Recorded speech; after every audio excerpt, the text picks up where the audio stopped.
Hello everyone, this is Sean and welcome to a brand new Rimworld A15 Let's Play. After the unfortunate series of circumstances in Knife's Edge, I have, well, we lost that colony. I guess there's no way around it. And we find ourselves having to start a new one. So we're going to give it another shot. We're going to start out in basically the same way that we did last time, except I'm just going to go ahead and go with the generic Lost Tribe. I'll take the 3 random pets, whatever. I'll even allow the wanderers to come in. I can't stand having to accept random wanderers, but I don't know. Cassandra didn't seem very happy that I disallowed that last time. So I don't know. You know, I had it disabled on the on Fallville. Although Fallville kind of suffered from it too. Yeah, we'll just go with the regular one. It is kind of fun to play with custom scenarios. I actually really like my Happy Fun Start scenario. This one, you start with 5 people. You start with gun turrets, so you don't have to worry about researching that. I give you some extra food so you don't starve right away. I throw what do I throw in there? A sniper rifle. That's it.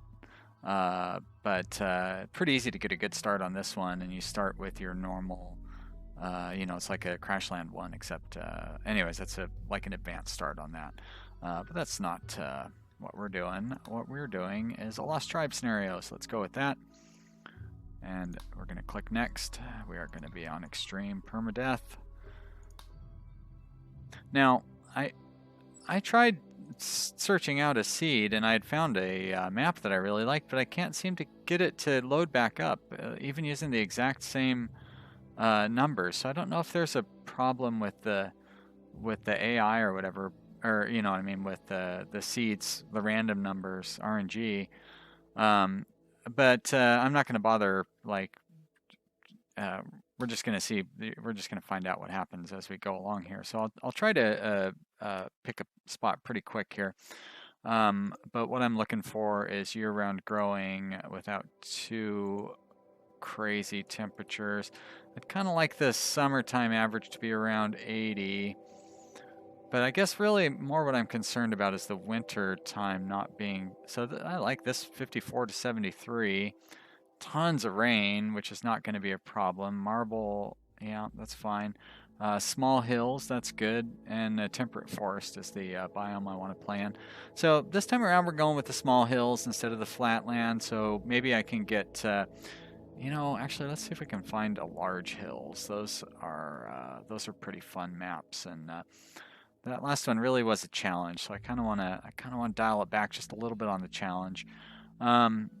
Yeah, 52 to 72. Plenty of rainfall. I like marble, and slate is real nice too. It would be kind of nice to have granite, but I'm not complaining. Great, let's go with this one. So we are going to do a 300 by 300 map because that's fun. And now I don't like to re-roll too much with my pawns. This one looks really good. He's got a lot of great skills. He's only 16 years old, doesn't have any major issues. Wow, that is great, really. So he doesn't really have a lot of advanced skills to start us off with. He has mining, but that's, the only thing I'm less concerned about is animals. But I do like that he's a good all-around, and he's a hard worker, optimist, steadfast, so he's going to be a rock. Like, he won't break at all. So we're definitely keeping that one. 84 years old. I mean, that's and then the health issues. So it's basically a deal breaker. Let's go ahead and just re-roll that one right away. Incapable of dumb labor. Not thrilled about that. Pessimist and a teetotaler, so he's going to be difficult to manage mood-wise. But he's all right on skills. I don't know. That's a lot of like 2 negatives for sure. Yeah, so I'll re-roll him as well. I can't just keep re-rolling all of these. Neurotic is really not the worst. Heat tolerant, again, incapable of dumb labor, and you don't really have any skills. I guess you're a decent researcher. Yeah, I can't just keep re-rolling. So now Val, I'm pretty sure, is a champ. Val has got really strong social skills. No cleaning so no dumb labor from Val either. But he's a good fighter and he's got that social skill, which I really need. So we have a researcher, and he can research too. He just doesn't have any passion for it.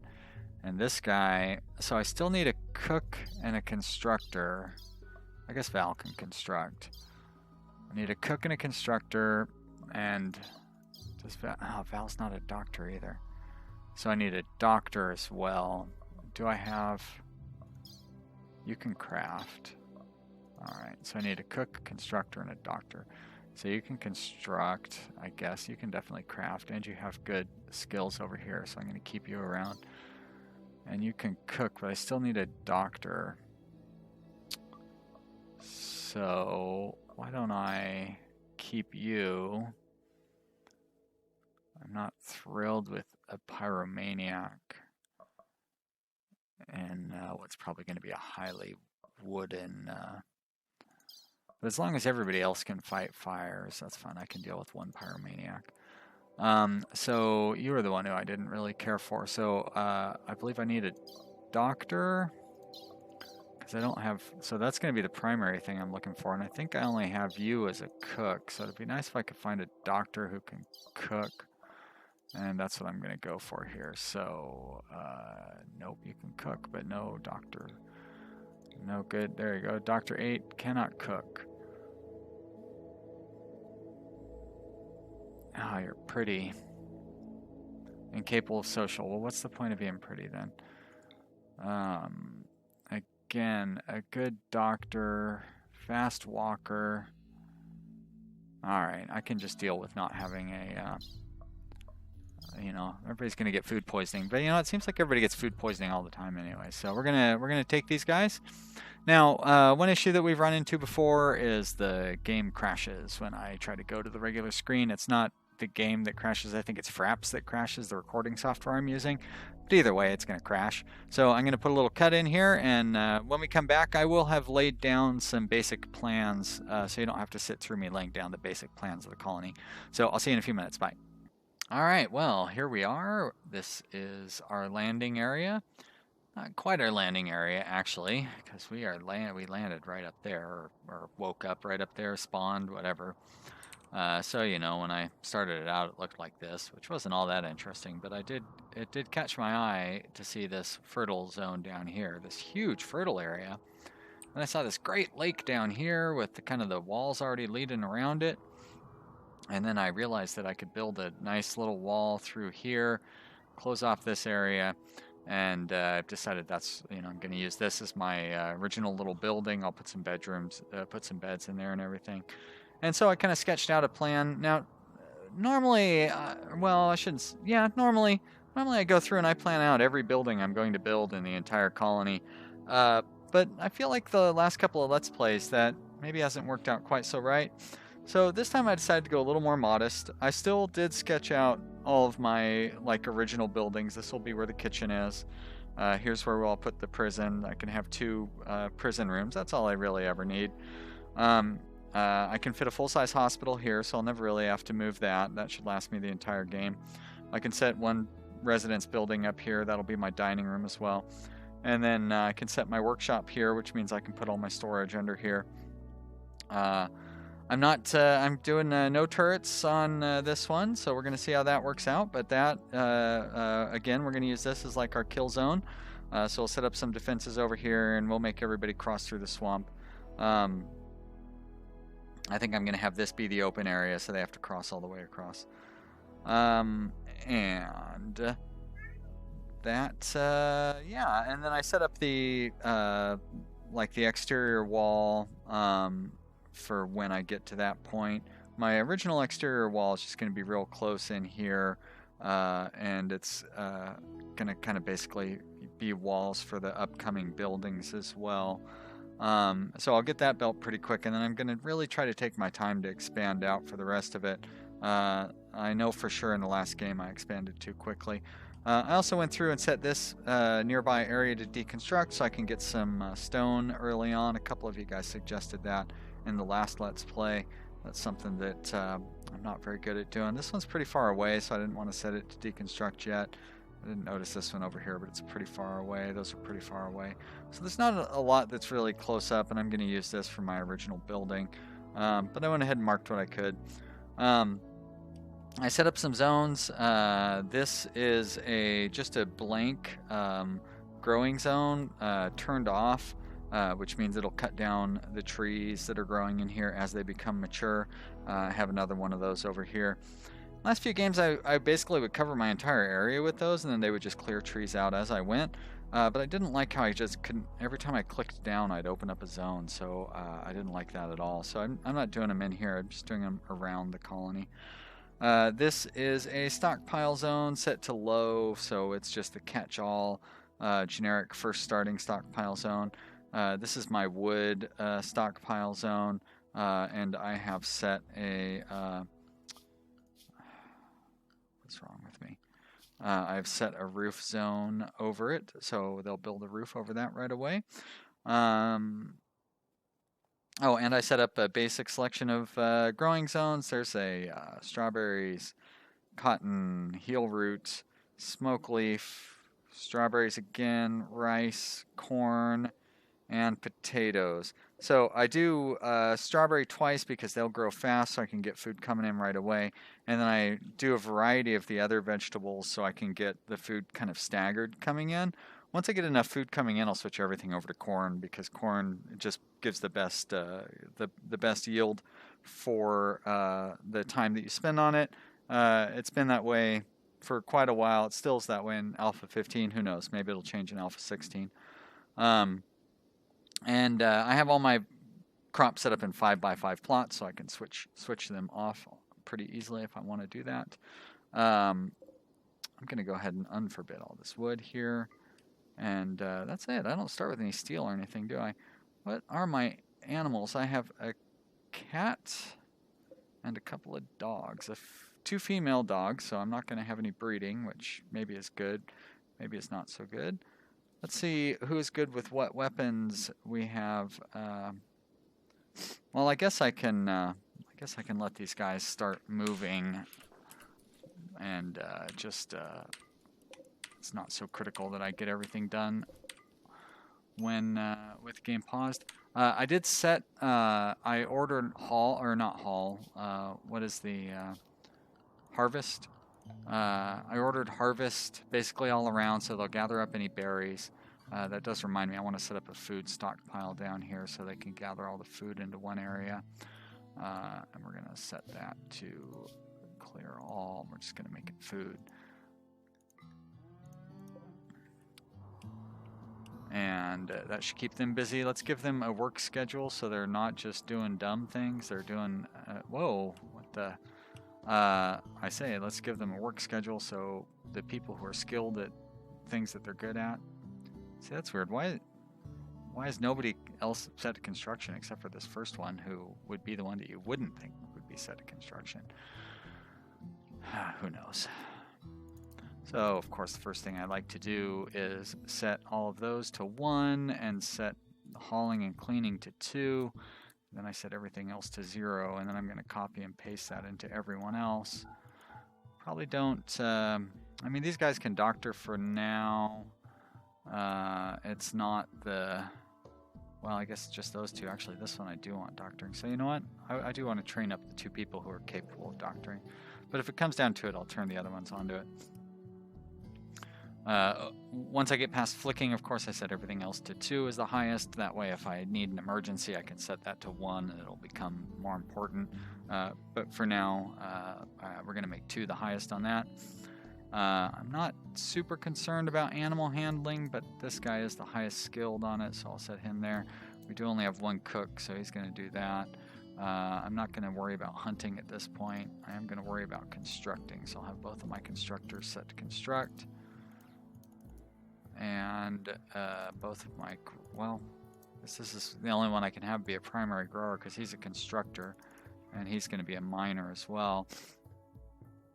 So Trogo here, he can really be the hauler and cleaner and like kind of try to handle all that stuff as well as he can. I guess that means I'm going to put white on growing and mining, so he's not really going to get to that hauling and cleaning very often because he's also going to be tailoring and smithing. But I think that is good enough for now. None of those skills are going to be used any. So good basic skill setup there. And now I want to go through, that's right, I want to go through and look at their abilities with, oh, actually, let's get them out of these parkas. I don't know why they start out wearing parkas, but we're going to edit the anything outfit to eliminate parkas. And I think I'm also going to get rid of toques, and that should be good. Yeah, right now they're pretty much going to wear whatever they come across. I'm not going to set any restrictions. They can wear raggedy clothing or whatever. Boy, I have a couple of chemical interest pawns, huh? I didn't really put that together when I was doing this. I don't want those to be set up for joy. I don't mind setting up smoke leaf every other day. And I like to have their mood down pretty low. I think 35 should be suitable. We're going to close that. Let's get out of there. Just make sure nobody has a crazy break threshold. 47% for combo, huh? Everybody else is in good shape. So combo should have a separate restriction there. Combo, we're going to edit. We're going to do a new policy, and it's going to be for the guy who is mental. We'll just call it mental. And it's going to be, there you go, every other day. And we're going to do 45% for you. And we're going to leave you like that. Great.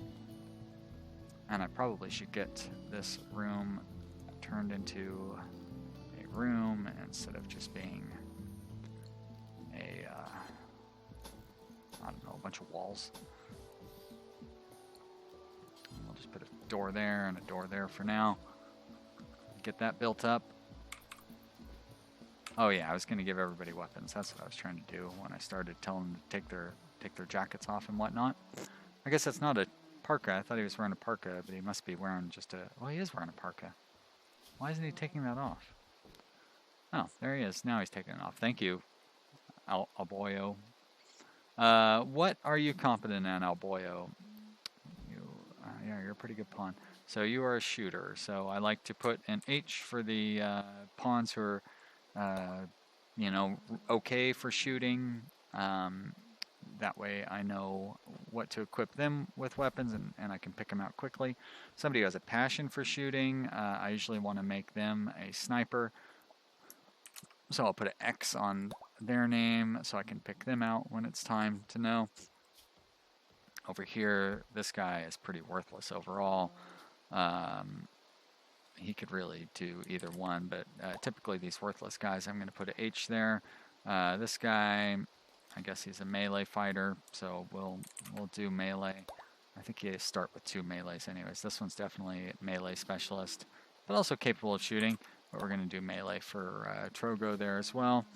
And I think they carried all the weapons down here, so let's assign some of those up. I'm going to have you take that, and you're going to take that one, and you can really do either, so you're actually going to take this jade knife. You can go ahead and take the spear, and Trogo, why don't you take that club? And now everybody's got a weapon. This should also store medicine, because I think that deteriorates in the rain. So let's get that there for now. I'll have to set up a better storage area for that later on. Got to get this building built so my food is not going to wash away in the rain. I did pick a very rainy landing spot.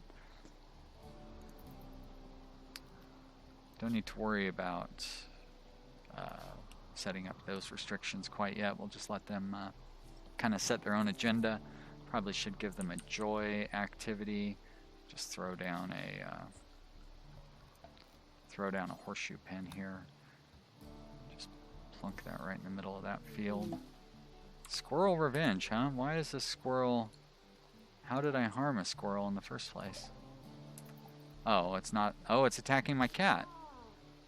Hmm. It's too bad. So that is a good reminder, though, that I want to set up the animal area. I'm going to use the inversion here, so I'm going to set it up to where animals always stay outside of my colony. And I'm going to set up the large area so they don't even get involved with my pawns at all and stay clear. So we're going to do that, and then we're going to go to manage areas, and we're going to invert animal area 1, and now we're going to restrict animals to animal area 1. And now all the animals will walk around out here and hopefully feed themselves and not eat up all my food, not get involved with my pawns, so I don't have to worry about. Wow. Oh, one thing I should worry about is making beds for everybody. Let's do that real quick. 1, 2, 3, 4, 5. It's usually good to have a 6th one. And I will need one for prisoners before too long. I may as well build it now, and then we can find room for it later. I guess I could just build the prison, start building the prison already. Go with these 3, go with 3 pretty modest little buildings to start with, and then expand from there. I know in the last game for sure, expanding too quickly really ramped up my wealth, and I started getting really big raids that I couldn't quite handle. So we want to try to avoid that this time. Time is what increases your raids more than anything, but wealth doesn't help, and it's all multiplied off of your basic wealth. So if you can try to keep that down a little reasonably, I don't like to worry about it too much, but you can see what happens if you advance too quickly. Cassandra doesn't like it. She doesn't want you to win. So you got to sneak that victory underneath her. You got to make her think that you're losing the whole time. Although last time I was losing pretty good. I was down to 2 pawns, and she sent like nine raiders to attack me. That was really unfair. All right, Val, why are you so lazy? Well, I have no construction and no wardening, and you don't haul. So let's go ahead and set up some construction for you.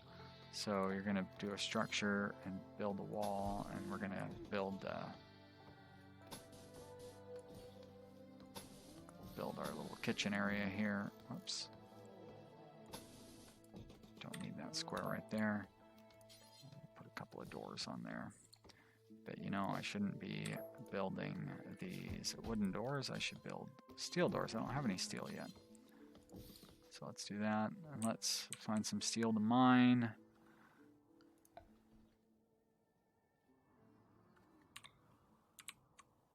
There's some up there. Is there any closer? Not that that's really all that far. Let's say this is closer though. So we'll mine this steel out. I guess mining the distant stuff right now would be smart because there's much fewer threats than there will be later on in the game. So let's mine it all. It's not going to hurt anything. I did not set up a garbage zone area, so I should probably set that up too. Put that over here. I think this is where my workshop is going to be later on. And you always want to set those to low so it doesn't start throwing stuff in there you don't want. I probably forgot to, oh, I did. I should undo chunks in there as well. There we go. Well, I hope you've enjoyed this first episode. And if you have, click the like button down below. Be sure to subscribe if you want to enjoy future episodes of this series, as well as other series I will probably make. And I do appreciate you watching and leaving comments in the comment area down below. I will chit-chat with you. Check out Reddit, the Rimworld subreddit. There's a lot of good information there. I post there regularly, and a lot of my viewers post there regularly. So if you're new to the series, it's a really great place to learn how to get better, and everybody there is really nice. It's not like most of the rest of Reddit, for the most part. And anyways, thanks for watching. We'll see you next time. Bye.